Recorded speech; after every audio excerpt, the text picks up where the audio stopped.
time for that. I'm going to ask you to make a few comments on that, okay? Okay. Kind of recap what it was about it before, what the decisions were, and we'll be getting back to the design council. Okay. Thank you. You can text me when this is over. College, sure. Your roommates in college too. Go out and have fun, but call me. I will come. Oh, yeah. Just be careful. Not to mention there's going to be other crazy people. Correct. Plenty of crazy people.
Reminds me of that. First, yeah, when you put I'll check everybody else is like it.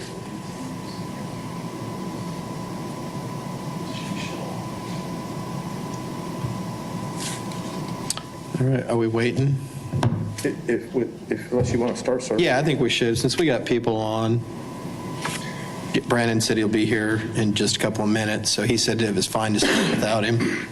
I don't want to let the people waiting online to be here any longer than they need to be. We might check with Megan, make sure she's recording. She is. She is? She said, Okay, yeah, I'm sorry. before she left. So, Didn't think so. I thought it was on. is that one not on? We can bring one of these up to you.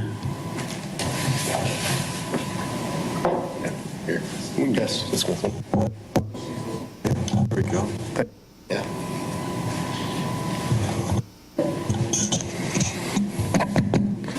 Well, good afternoon, everybody, and those that are joining us logged in Teams meeting. This is a meeting of the Northwest Water Facility Project Steering Committee, and it's been a while since we've met, so it seemed like a good idea to provide an update and to present some issues that the steering committee may want to weigh in on, and so that's the purpose of today's meeting. The agenda for today is to provide an update on the Evergy electric power substation site and what next steps are ahead of us. As you recall, we're building an actual substation to provide power to the Northwest Water Treatment Plant. To get an update on the conditional use and zoning cases on the plant site itself and the property, particularly the property next to Cox and the property that what used to be the storage facility. To talk about just a quick overview, recap of the recent council workshop that we had last Tuesday on rates and the plan forward. And then the KDHE State Revolving Loan Fund, an update and information about that. And then there were some aesthetics questions that we wanted to put before the steering committee to get some input. So we'll start off with the Evergy substation site. We've actually acquired the property. That acquisition is complete. We have done a site concept and coordinated that with Evergy. As you can see from the map here, it's that long, skinny piece of property just to the west of the water there.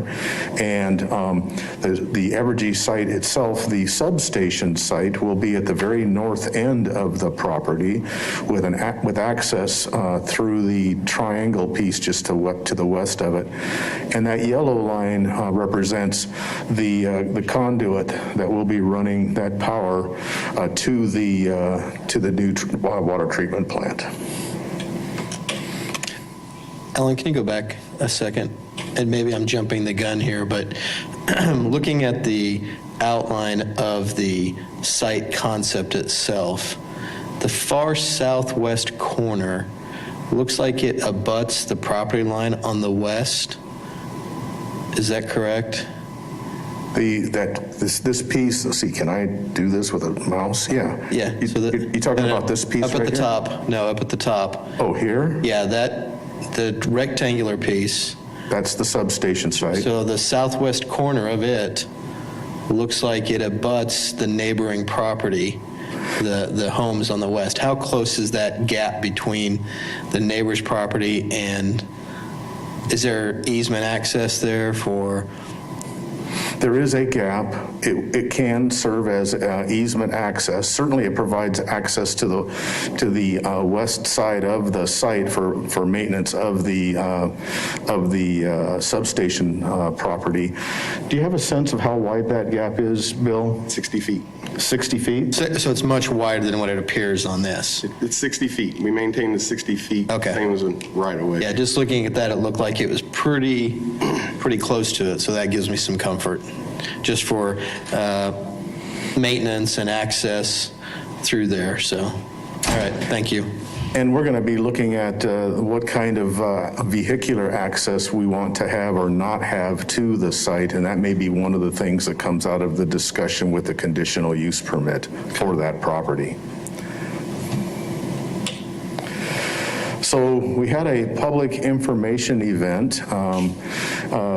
Information was available online or in person at a come and go event. Our apologies to you, Councilmember Fry, for you not getting the invitation. That wasn't on purpose. It's okay. So it was held October 7th, 2020 at the Sedgwick County Extension Center. And a summary of the discussions were really around future land use, noise and light, traffic, the actual land use itself, and aesthetics. And we let people know that there would be some sort of a fence, some sort of a wall. We gave them some examples of similar substations so they got a sense of what that was like. It seemed like a lot of the concern was about access to the property. There's been a lot of illegal dumping there.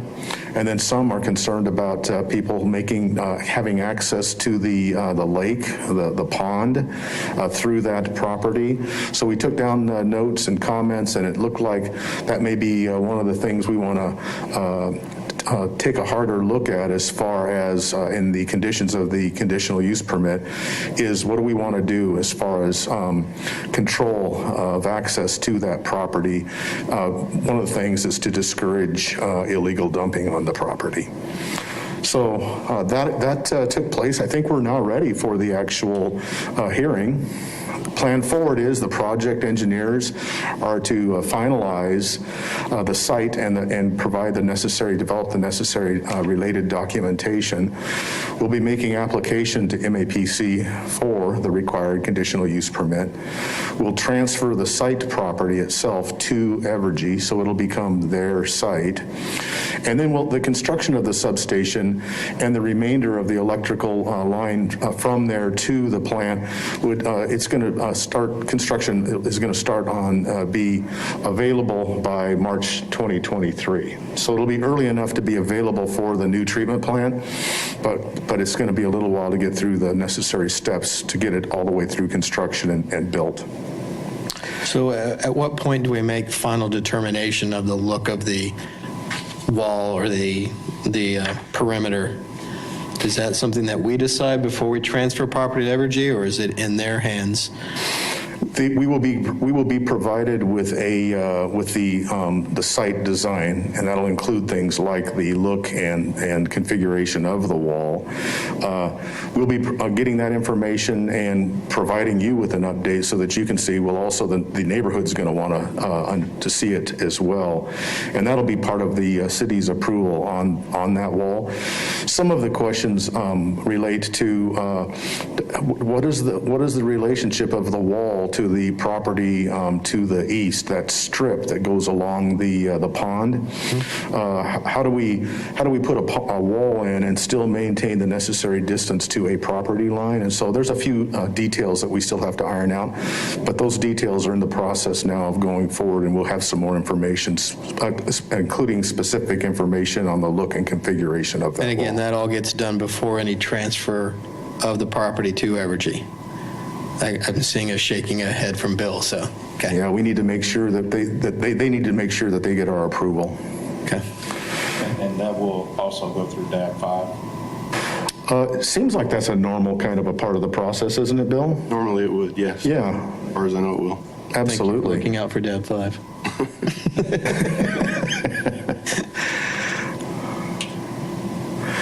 So when we look at the plant site conditional use and zoning, we've moved on now in our agenda. We're talking about a zoning change for the property just to the east of the current Cox expansion. That's going to be necessary for them to be able to build their expansion into that site. And then we also have to add to the existing conditional use, the property that was to the south of the Cox expansion. At one time, that was where what was contemplated to be their expansion location. But in looking at the design of the treatment plant, it became apparent that there were some significant savings to instead have their expansion built to the east instead of to the south. So now as by way of cleanup, we're coming back and making sure that the conditional use permit it covers that site together with the property that we acquired, the storage, self-storage property. So that is going to, that's set for November 5th, which is just right around the corner. At any point, Bill, you jump in here and rescue me. You're not drowning yet. Oh, good. I can't really tell. So we're moving on to the next part of the agenda, which is the water and sewer rates. We had a workshop with council to provide them with some information on proposed sewer and water rate increases that they will be voting on later this year for 2021. And each year when we bring this proposed increase to council, we try to provide them with some information early enough that they can ask some questions that we can follow up and give them some additional information. We held that workshop, and the proposed rates to changes were presented to council with action. It's December 1st. Is that the latest date? So with the council, National League of Cities kind of moving things around a little bit, we're going to go ahead and do it December 1st. Rate changes are within 0.04% of what was presented to council previously. We provide a 10-year projection each time we show the council, so they see not only what is the rate increase we're proposing for next year, but what is our best guess on all the, for 9 years past that into the future, so they can get kind of a sense on what the ramifications of the rate decision is. It's really difficult to be absolutely 100% accurate. There are assumptions that we build in, things like interest rates. One of the big drivers is how much water we sell during the irrigation season. The irrigation water sales, that can have a huge impact on what the revenue increase required is. One of the questions that was asked was this increase, it's a little over 5%. Like I say, within 0.04% of what we presented last year for this year. One of the things is this is rate needs, a percentage increase in, not rate, revenue needs. And so it doesn't translate exactly into rates. You have to come up with rates, and there's different rates depending on the expected water volume, whether it's commercial or residential. But we all base that off of what the total revenue needs are for that one particular year. So when the council is approving a 5% roughly increase, that's on revenue revenue, and then we also present a detail of what the rates that would be required to achieve that revenue increase. Another thing that's important to recognize is when you see it going out flat and then dipping down in 2027 down to 2028 and 9, that doesn't mean that the rates are holding steady or that the revenue needs are holding steady and then drop sometime in the future. These are all annual increases. So when you see it steady at 5%, that means each of those years you need to have another 5% increase in rates to cover the revenue.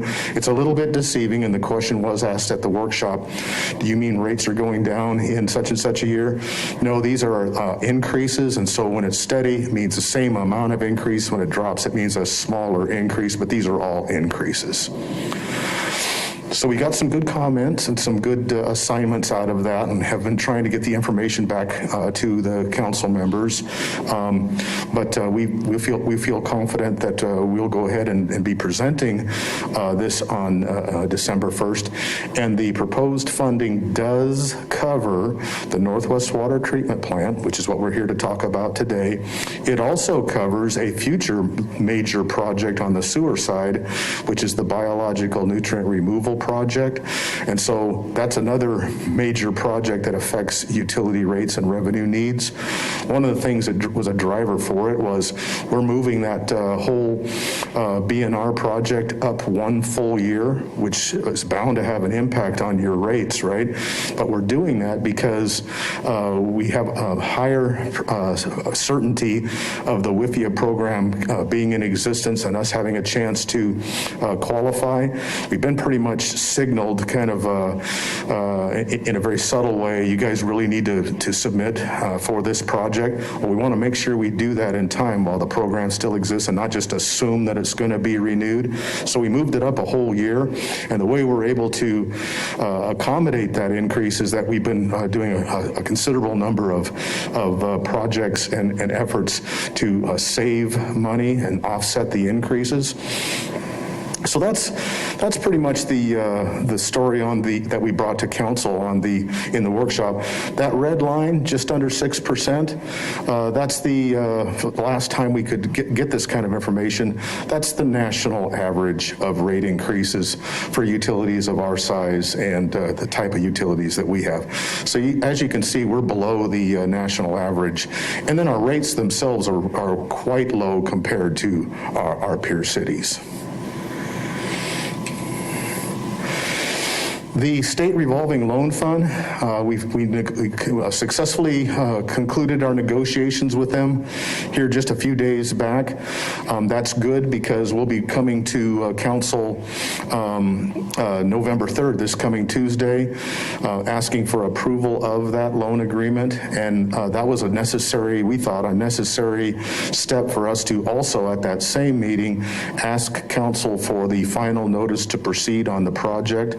We did the groundbreaking out there in anticipation of the project going forward out of the preliminary phase, which we've been in, where they've been doing the site work and moving the dirt and what have you. Now we're actually talking about building stuff, and that'll be in the phase 2B project. It's the bulk of the project, and what we need to do is to get council's blessing on a final notice to proceed, and we'll be asking for that on November.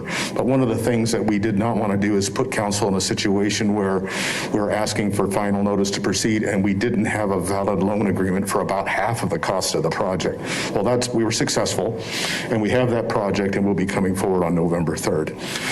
The agreement highlights are its estimated interest rate of 1.48%. That is really, really good. That helps us a lot on rate relief. 20-year estimated term beginning in August 2025. The principal is not to exceed $267 million, but we'll have to secure not as one big loan, but as a series of loans each year with an estimated $55 million per loan, and the interest rate will be fixed at each each of those years when we renew the loan agreement. We wanted to do it like we did with WIFIA and just get it all locked in as one big agreement, but the state, that was one of the things we had to negotiate with them, and they just couldn't budge on that. So we'll be bringing renewals on the state revolving fund each year for renewal, and it'll be based on the same very low index for interest rate that that we're looking at locking in here for this 1 year at 1.48%. So does that mean each year there will be a new interest rate, or is it is each year considered a partial loan for 20 years? Or is a partial loan 5 years and then the next one's 5 years?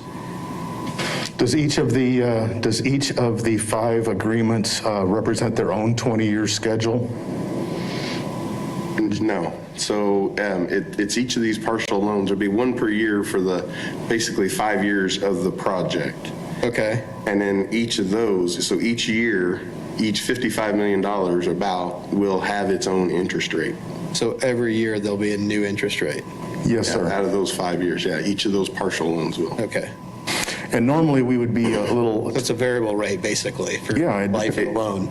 It is variable. They have an index that's based off Right, of. whereas our WIFIA loan is fixed for the entire life of the loan, correct? correct. Okay. And that's what we hope to do with the state revolving fund. But what they're saying is that their bond counsel says, no, you got to get it, you got to have it reflect the current interest rate each of those years. The same interest index, the way of measuring it, determining it, will be used as was used this year. And as you can see, that resulted in a 1.48% interest rate, which made us a little less concerned and willing to bring it to council for your And I consideration. think you said this in the workshop, but the projections over the life of the loan for SRF, we have conservatively estimated higher than the 1.48, because we know that's not going to stay the same the entire time. But we did allow for that to creep up, Yes, sir. correct? I think it was 4 to 5%. It was 4%, yes, sir. 4%, okay. Yes, sir. We've accounted for that in all of our projections. Yeah, we wanted to make sure that we had a conservatively high assumed interest rate. Right, okay. Just want to make that clear for everybody as well. So things look like they're on track, not only in terms of the state revolving fund, but also in terms of the final notice to proceed. So they had a check-in meeting with Wichita Water Partners and our owner's rep, Garver. By the way, they're here available either online or in person to answer any questions you might have of them. But it looks like once the final notice to proceed is provided by council, if that's the decision on Tuesday, they're ready to go. So let's talk a little bit about aesthetics, some of the kind of the details. Bill, before I go into the specifics on the admin lab and the trees and some of those, did you want to give a real quick update on your dealing with the design council, their requests, how we brought that back to this meeting and where we're at on that? I don't have that email with me, but so there was a few items that our design council that we had mentioned at a previous steering committee meeting. I don't get it. We brought to design council and had some questions asked about some of those items, and preparing to go back to design council again. One of the things that the design council had recommended was bringing an artist on board in a project, and we had talked about it and made the decision we were going to stick with with using Wichita Water Partners and their team and not bring another artist in. And then the tower idea. At one point there was a question or an idea about some kind of a tower for visual to be able to see out over the site or something, and because of the cost and other considerations, and we brought that to the steering committee, and that got left out too. Bill, is there even a tower to do that sort of work on at the current design? Yeah, in the current design, there's no place really to even put it. The other part of the towers that we had talked about previously, you might remember there were 2 elevated storage tanks, and there were several items from the design council about those elevated storage tanks, and we don't have those anymore at all. So Yeah, I remember taking out the storage tanks, and then the other one was an observation deck yeah, off the administration building looking out over the site, and you're saying that is not part of this now? right. Okay. And that was primarily due to cost? Yeah, the costs run up quite a bit because, I mean, you have to have an elevator for ADA and different considerations. The cost of being able to do it, and with the type of structures we have, it was going to elevate the cost quite a bit. So And I don't know if the steering committee maybe remembers this, but when we brought this to them as a consideration to get feedback, we had a preliminary cost and it was pretty high. I can't remember what it was, but one of the things that was provided as an alternative direction from y'all was, can you orient the admin building in such a way that the meeting room can look out over the site from the meeting room? And then the other question was, if you do that, would there also be the potential for some kind of a interpretive center in the lobby to kind of talk about what it is that the project's at? So as far as I know, those are being considered now, and that's direction we receive from y'all. I guess I would say that becomes even more paramount if we're getting rid of the observation deck and not having that opportunity for people to see the magnitude. That interpretive, that educational component in the admin building becomes more important to share the investment that we're making in this facility and how it's taking care of our citizens. I think that's key to helping understand what it is and what we're doing with it. So taking the cost out of the observation deck, hopefully we can put some of that back into the interpretive educational. Right, and that's what, we have an allowance in there for that, as well as the fact inside the building, we've set it up to where there'll be like a viewing area where you can see a control room and where you can see part of the lab and different things. So yeah, I guess I'm saying just don't skimp on that now. Might need to take another look at that, making sure we're doing it right. And as that design progresses, Wichita Water Partners hasn't got very far into that building. I understand. They mainly focused on process stuff, but when that gets in there, yeah, I assume we'll bring that all back. So. And when in addressing the individual recommendations from the design council, one of them being the observation deck and our alternative being able to look at it from the building itself, the water towers, that kind of goes away with the fact that there are no water towers like they were considering at the time. But they also talked about the perimeter and the fencing, and that was one of the things that we got some feedback from y'all as well. Those are two items that we wanted to bring up today, just to show you what the latest thinking was and to make sure that we captured properly what sort of direction that you're providing us. So was there anything else on that, Bill? No, I think that pretty well covers those. So the segue into aligning the face of the building with the adjacent street segment, some folks thought that was a good idea. So when you are on that segment of the street, the building faces it, and that's one possibility. Then the other possibility is rotating the building slightly so that the meeting room will have a view of the plant process area. So those are two possible orientations of the building. We believe that the direction that we received from the steering committee was to have it rotated to be able to more easily see the process area, the plant itself. We just wanted to make sure that we got it and that we can pass that on to the designers, because they haven't even started in on this part of the project, other than just there's an envelope that they're going to have for that facility.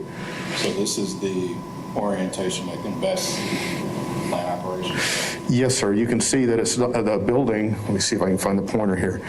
See the building in this picture right here? Here's Zoo Boulevard. Here's a street that kind of cuts through here up to, is that 21st that goes along here? As you can see, instead of this building being parallel to this street, now it's at an angle and it faces more the plant process area. So out of the meeting room. So we believe that's the direction that we received from you, and we wanted to make sure that was, and we pass that on to the design team in Wichita Water Partners. Get back to the other one. So as you can see here, you've got the building oriented parallel to the street here, nice in and out parking lot. if you want to showcase the building as people drive through the street here, this would be a desirable way, and it might even be a little less expensive. If you want to use that meeting room with, as an observation area, you'd want to turn the orientation of the building slightly. Did you want me to bounce back and forth a couple times? Well, I had asked, I don't know where the meeting room is in the actual admin design right now, but it looks like the side of it, I'll say, looks more over the plant than it did in that next image. Right. So if the meeting room was on where your pointer is at, that side closest to the, six water towers, I guess. So I think, isn't it along this side here, Bill? Yeah, it's off that back side. So with this, you can see out this way, kind of from here to here. With the other orientation, now, when you look at this backside, it's really pointing up. You're going to get a really good view of the Cox Machine Shop. So with the meeting rooms, it's really more this corner in the back here. Does that make sense? Clear as mud. I understand what you're saying. I guess it's, are we fixed in that design of the internal offices in space? I don't think we're fixed, are we? This is our best guess as to the way that it would be laid out. If you've got some recommendations that you want us to pass back on to Wichita Water Partners, certainly we would be willing to do that. I just think that this, from a traffic standpoint, this layout feels better for vehicular traffic, making that as their destination. Because you've got the access delivery drive, which can be very clearly marked. It's not the entrance to the building. You've got the separate drives and the parking's very clear. And then you've got that entire parcel to the northwest that becomes available. I don't know what we'd ever do with that, but it seems like it's available space to us, where if you go back to version B, you've got a very difficult driveway approach coming from the south, trying to figure out which way do I go. I feel like you got a lot of wasted space. I don't know. It's tough. I like the visibility of Zoo Boulevard and it facing that, because I think that makes an important statement to the public. But How about if we go back to the design team and ask them if we can get the best of both? If there's a way for us to have the building oriented more like this, because when we look at this did appear from a traffic and flow standpoint to be most efficient. What if we ask them to look at a compromise where it has the building oriented in this way, but it has the meeting rooms on that one end of the building, because obviously that end of the building does look out over the treatment plant. Should we go ahead and pass that along, Bill? We can do that. And that's the very reason for this meeting, is to get this kind of input from y'all. And just to throw another wrinkle into it, I guess I'm not a huge fan. I mean, I like the aspect on the other version where the parking lot is not so front and center and face of everything, but I like the street side approach from an urban design standpoint of the building closer to the street.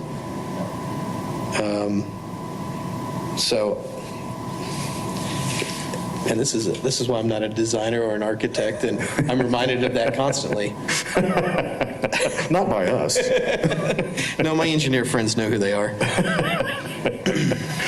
Well, how about if we ask the question? And if there are some reasons why that's not possible or very practical, if you had to choose between the two, would it be this one where you actually had the view? I mean, that's a big if, right? If we can't change it. I'm not saying that that's, I'm pretty. Is there anybody else on the call that has an opinion on this? How about Brian, are you on the line? I think I saw Andrew Nave on there earlier, but he might not want to be called out. Brian Meyer? Can we share these images with the rest of the oversight committee, just so they can maybe give us an email, comments one way or the other, Yes, we can do that. or any other thoughts they have? Absolutely. That'd Yeah. probably be good. How soon do we need to lock this in? It's not an urgent matter. Okay, this isn't the first building we're starting with. Definitely not. Oh, Andrew, Andrew, is off. you're muted, Andrew. Trying. It might be something in the speakers in the room too. I don't know. Oh, there's Kathy. Kathy, you're muted too. Speakers in here. We might not have speakers going in here, it That's sounds what like. I'm worried about. I don't know though. Well, then this was a failure on Teams. And I'm not sure how to do All it. right, we're not hearing you folks. I think it's on our end, not your end. So you might have to just send us an email with your thoughts, ideas, suggestions. Apologize for that. Looks like it's a technical snafu on our side. Yeah, we would definitely welcome any kind of follow-on comments. Sorry, we can't get them from you live, real time right now. Go back to that other image. So I guess technically speaking, without the observation deck, what direction is that looking You're looking north. Southeast. at? Southeast? Yeah, if you're in the building. Oh, I'm sorry. Plant, you're looking southeast. Okay, so if that entire side, since we won't have an observation deck, was more glass or open, and the meeting space was there, I don't know how big that space was, but the bigger meeting room was there, so that if we had students or other professionals going into that space, that room becomes the observation deck, so they can look out directly over it and pretty much see the whole site. That was kind of my vision of that, Yeah. especially getting rid of the observation. So we'll pass that on, that's the preferred, a hybrid between the two, the building orientation this way, parallel to the street, but the internal design of the rooms provides that view out of the one end of the building. We'll pass that on. Are you getting to the same place with them? Okay. We're gonna. Okay. Thank you. That's valuable input. And have we thought, what do we do with the rest? Do we just need to keep the rest of that land to the northwest clear and open? And that isn't something that we then don't need in the future or To the northwest of the admin building. right, So a big part of that's a pipeline easement. pipeline easement? Okay, Yeah. thank you. Yeah, That's important to understand as it relates to why we can't do anything there. Yeah. Yeah. So it's just going to be green space? Yes. Most of it, yeah. Yeah, okay. Okay. The other thing that we had a question about was trees along the railroad. And so during this latest work, looking at the design of where the fence would be, where it is relative to the design of the facilities, there are some existing trees that are along the railroad track area, and the designer's saying, it'd be better to put the fence right where those trees are, and then maybe plant some additional trees, other different trees along the fence there. Some people might say, no, they're very mature trees. Some might say they're very mature junk trees. They're not, landscaping kind of trees. I'm sorry. Go ahead. To interrupt you. Go ahead. I was going to share. So yeah, there's something with the speakers in the room. They're on the chat on the meeting chat. So I was just going to share a couple of those comments. It's being broadcast, but we're just not hearing it. Yeah. Got it. So the Wichita Water Partners, Dave Kinchin saying, yeah, they'll look at the layout and they'll look at the configuration inside the building. Kathy Sexton and Andrew Nave, they're both agreeing pretty much with everything you said, Councilmember Fry, about the orientation of the building and trying not to have a big parking lot out in front. So, sorry. No, thank you. It's good to have Hear you guys. good to have an interpreter available. So. Yeah. So, okay, so that's good. We can follow up with the designers on the admin building. So there's these issue of the trees, and so do we want to try to locate the fence in such a way that preserves those trees, or a more favorable from a site layout standpoint location of the fence that would be just about where those trees are, meaning that we'd have to take those trees out, but understanding that we are still intending to plant some trees in places along that fence line as part of the aesthetics improvements on the fence that we've been, that part of the direction we'd received from the design council. Part of it has to do with some people really like mature trees that have been there forever, and some people say, no, they're junk trees, get rid of them, put some nicer trees in their place, put the fence where it has to be. And so at this point, we're looking to see if you had any perspectives that you could share with us or direction to help us with that decision.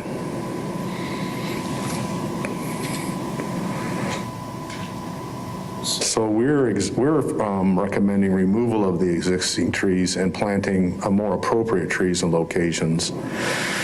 One of the issues is security concern. Want to make sure that whatever trees we put in there, they don't create a blind spot on the outside of the fence, so that we can make sure that we see any people who are trying to climb the fence behind a screen of trees and breach our security perimeter. And then there's just the maintenance concerns, putting in, having trees like that, how do we maintain them? We'd have no actual location or access to the trees, direct access. You'd have to go on the railroad right away, and they're not generally very open to that. Anything else on that, Bill? So we have a recommendation, but we didn't want to just charge ahead, recognizing that some people love old trees. What kind of trees they are? The next slide, if it helps. Do we know what the trees are, for what variety? So there's a mixture. Most of it's elm. There's a few cottonwoods in there. There's actually a few red cedars. But the majority was a couple different types of elm. Okay. What trees would we be planting? Wide open to that. I couldn't. Yeah, I think Park Forestry Division has a recommended inventory of trees that they like to see in city easements, everything from pistaches to some other, I can't even think of all of them right now, but they have a group, certainly not cottonwoods or Bradford pears, things like that. Do we know what kind of timeline we're looking at as to when we would do this? Because if we could do it sooner, then those trees have more time to grow and get more mature, as opposed to that's the last thing we do and we're planting twigs. I mean, I guess I would hope that the earlier we could do this would be the better, but I don't know the schedule as it relates to the drive and so forth. Probably schedule-wise, and Bill, you jump in here and rescue me again, please. Probably schedule-wise, making the determination on where the fence would be is probably the earliest trigger point for us, because that's going to affect the design of where the buildings are laid out, where the access road would be. So if we can get a direction on which is the preferred approach, that's probably the short fuse. After that, it's just a matter of doing the work. What I can say is it would probably be helpful to have some kind of a rudimentary roadway in place before those trees were planted, so we could get water trucks to them, because these won't be irrigated. And so it's particularly, like you say, council member, in the early life of a part of the growth of these trees, want to make sure that they're well watered. And so being able to get to them with a water truck would probably be important. But with that, I agree with the recommendation. I mean, what's best for the treatment plant, I think is what we should do, and it's a generational investment. So the trees we plant will have a chance to ensure that site has some expansion opportunities, so I don't think they'd be disturbed for probably another generation. Yeah, I think it would give it a cleaner look all the way down that line, is having some planned tree placement instead of what's probably just more natural and more random than a consistent look. I guess I would just ask that if we could do it earlier than later. The old adage, the best day to plant a tree is today, right? So. Yes. We'll do as quick as we can. I'll also share, Kathy Sexton basically voiced the exact same thing about no, don't preserve the existing trees, think long-term. Plant trees are native to the area and think in fall colors. And then several people are liking what she said. So. Yeah. Yeah. Yeah, get obviously with Park and Recreation and Forestry, because would they end up being the ones responsible for maintaining the trees, or would that be Public Works? It'd probably be our staff. Yeah, it's on like other trees on water and sewer and storm facilities, generally the mowing and care of planted materials falls on the utility, so most likely, unless we negotiated some kind of an arrangement with Park, this would be taken care of by the utility. Okay, well, I just reach out to them and get their take on what would be best. Oh, absolutely. Yeah, they know what things live and die in this area, right? So, absolutely. But even from a security standpoint, you're going to want to put that fence in fairly soon to keep people out for the entire site, so Right. hopefully it's early on. Okay. Okay, well, those are the big pieces, unless you had some specific questions. We talked about aesthetics on the fence. Did you have any renderings of that? Oh, for the security fence? Do we have anything other than it's black, No. metallic?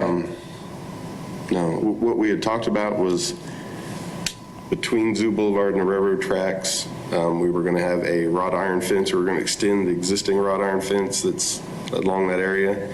And then on the plant side of the railroad tracks, we'd have the vinyl coated chain link is what it was going to look like. And that's what we were going to try to place those trees to where it kind of blended all that out, I guess, basically. I'm not sure how to say it.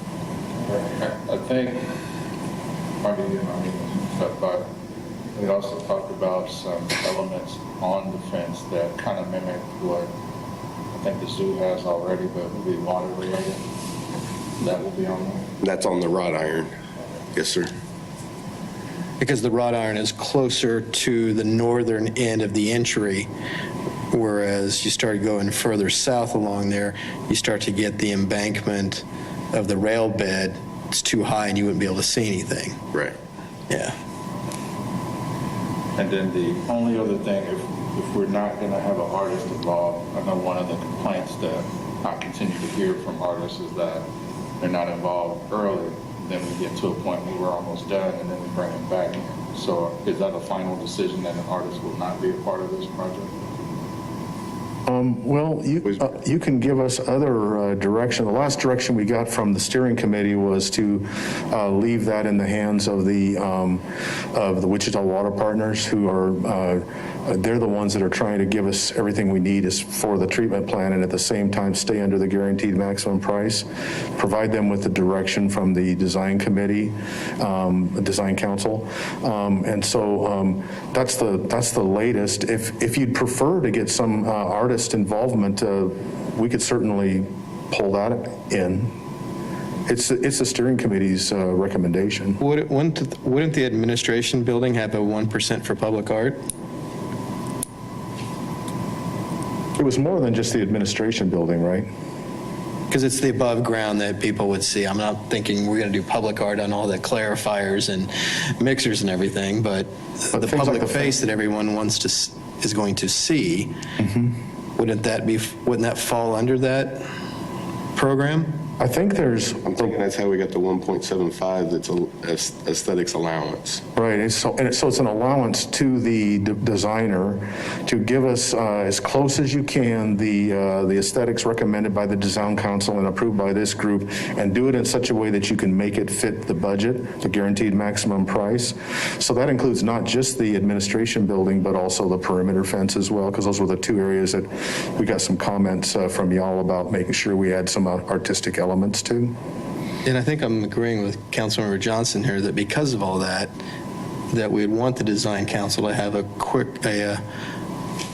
role early on as it relates to that investment. Because we had that conversation when the towers were in play, and then we got rid of that. The only two elements I believe we talked about was the admin building and those towers. Without the towers, we still would have artistic elements with the admin. Yeah, and that's what I was sending a message to our Wichita Water Partners to ask them, since we're not able to vocalize it, but I believe they have an artist element with their architectural firms that they have for what we were talking about in the lobby and in this meeting room, the space inside the building. I'm not sure what else beyond that. So what about this, Bill? What we know that we need to, as we get a little more defined in terms of our design, a place where to a point where we actually have a better idea about what things are going to look like, what aesthetic improvements are going to be made, and the expectation is that we bring that back to the design council prior to the approval of the design. So that's an expectation that we have right now. There is an artist that's on staff with Wichita Water Partners. I think the design council was asking for an independent artist. We've had that arrangement before, where you have an artist that is really reporting to the design council and independent of the construction, the contractor. But because this is a design build with a guaranteed maximum price, we were thinking if we could get direction from the design council, get them, keep them appraised of what it is that we're proposing early on. And as long as there is an artist that is that's doing this work, maybe what we do, Bill, is at the time we present this very early conceptual design of the aesthetics, that when we have that meeting with the design council, we bring the artist along with the architect and have them present. Does that sound like maybe? Yeah, I think that's really what we're asking for, and making sure that that stays engaged and they have that opportunity to weigh in. So. Okay, we'll make sure that happens. Yep. Well, that's all we had, unless you all had something more that you wanted to talk about. What I can report is we have a very good relationship with both Wichita Water Partners and Garver, our owner's rep. It's scary how well things are all working together, and everyone's on the same page, and there's always differences of opinion, but it seems like we have a process and the right partners to work through those issues as they come up. Bill, you're closest to it, and we got Garver here to, if y'all want to comment too, but it seems like we got the right team. Cool, thank you. Anything else from any of the other members that we can't hear? No. Okay. I'll apologize to Andrew, Kathy, and others. I didn't know we were having the speaker problem. I would have had to take care of that up front. I'm sorry. We're still trying to figure out this whole technology thing. Sorry. All right, well, It's 2020. Okay, well, give you some of your afternoon back then. awesome, thank you. Thank you. All right. Thank you. Turn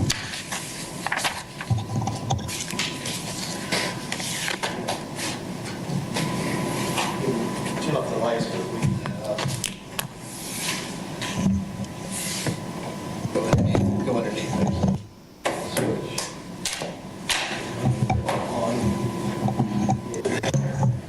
Hello, good afternoon.